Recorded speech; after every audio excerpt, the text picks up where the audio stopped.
Las amenazas de Petro.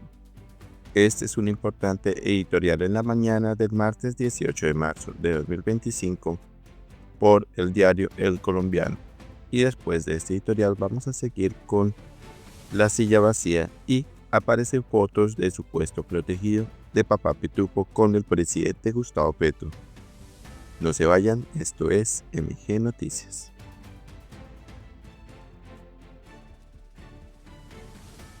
Las amenazas de Petro. Editorial El Colombiano.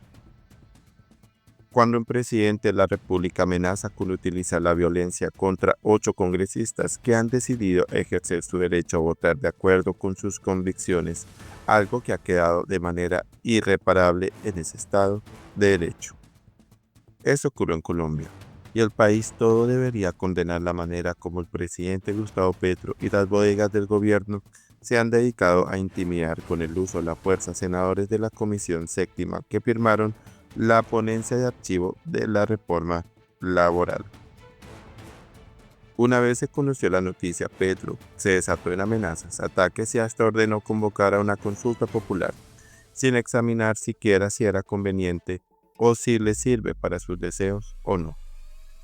Un comportamiento típico de un gobernante cada vez más autoritario, cada vez más caprichoso en la medida en que lo enceguece más el poder, que considera que sus deseos se convierten como por arte de magia en designios para toda la nación, sin tener en cuenta lo que la Constitución ha consagrado sobre la importancia de la separación de poderes en una democracia. Escribió Petro en su cuenta de X. La Comisión Séptima en su mayoría ha traicionado al pueblo trabajador de Colombia. Buscaremos que sea reversible la decisión, pero sobre el engaño solo nos llevan a la violencia.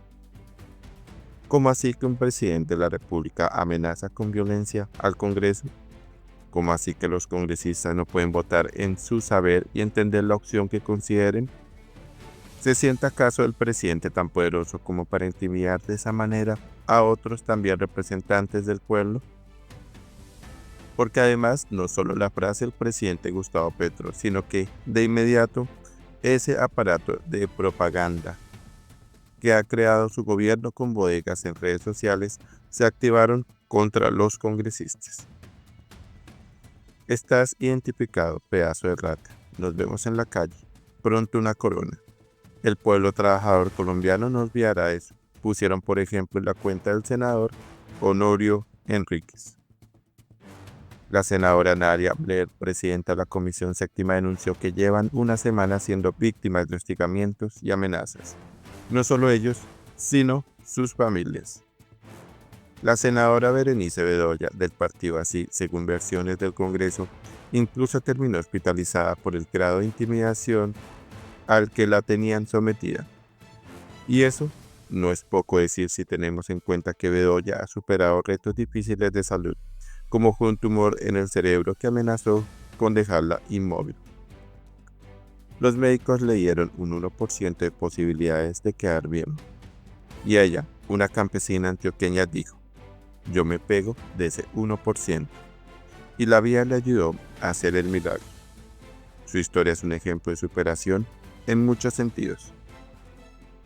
Tal vez a sabiendas de su situación, el presidente Petro la emprendió específicamente contra ella ayer en una de sus decenas de trinos desencajados en X. Actúas bajo presiones, Berenice, y de las peores, de las que vienen de los poderosos del dinero. Sin duda estamos ante un nivel de irrespeto, de machismo, de desprecio por el otro que piense diferente, pocas veces visto en un mandatario. Traicionaste a tu pueblo, a la gente humilde. No hay perdón para el que ataca al humilde con las garras de la codicia, escribió Petro, sin reconocer que el mismo Banco de la República publicó una investigación en la que demostraba que la reforma laboral podría acabar con 450,000 puestos de trabajo.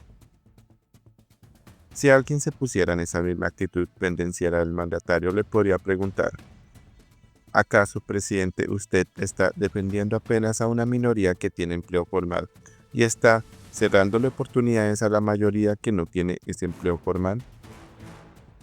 Esta no es la primera vez que el aparato de propaganda del gobierno opera contra otros políticos utilizando una guerra sucia. En septiembre de 2023, las representantes Julia Miranda, Catherine Miranda y Katy Jubinao cayeron en las garras de las bodegas del petrismo. La primera de ellas terminó en la clínica, la segunda quedó sin ánimo de hablar y la tercera decía: el petrismo y los del M-19 dejaron las armas, pero empuñaron otras, las de la violencia simbólica.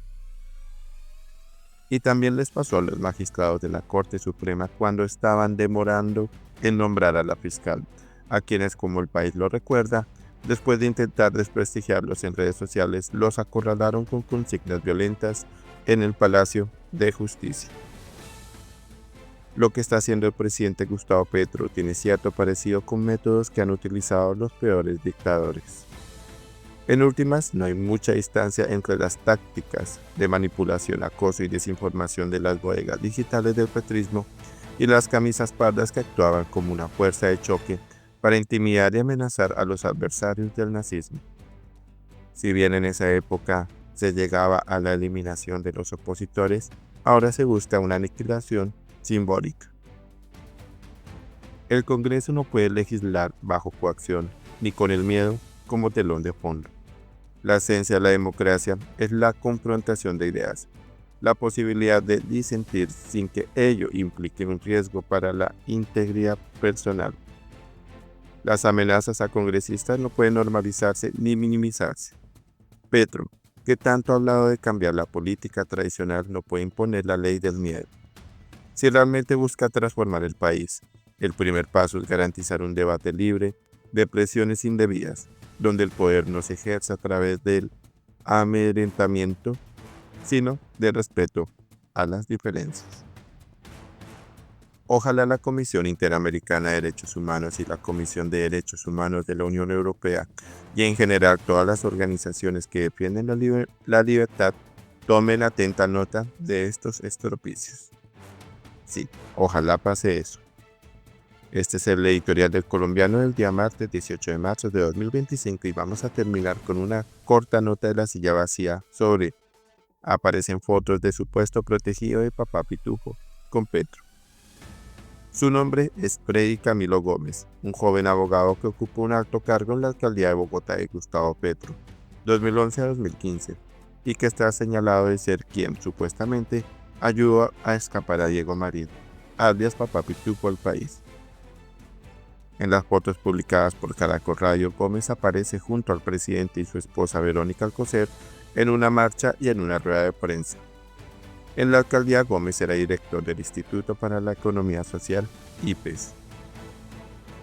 Abogado dice que no conoció a Marín cuando era funcionario de la alcaldía, sino en 2023, según dice la emisora. Dice además que las fotos con el actual presidente ya están en poder de la Fiscalía y se sumarán para el caso de contrabando contra Marín, que está pedido en extradición a Portugal. El presidente dice que Gómez llegó a la alcaldía por cepa. Según dijo en X, no dio detalles, pero dio a entender que el abogado era cercano al cacique liberal Horacio Serpa. Dijo que posiblemente Gómez no conocía a Pitufo, pero puedo equivocarme. Bueno, por favor dejen sus comentarios sobre estas importantes noticias que tienen que ver con el presidente de la República y Gustavo Petro y sus amenazas. Por favor, suscríbete a MG Noticias si no te has suscrito. Activa la campanita para recibir las últimas notificaciones. Comparte con amigos y familiares.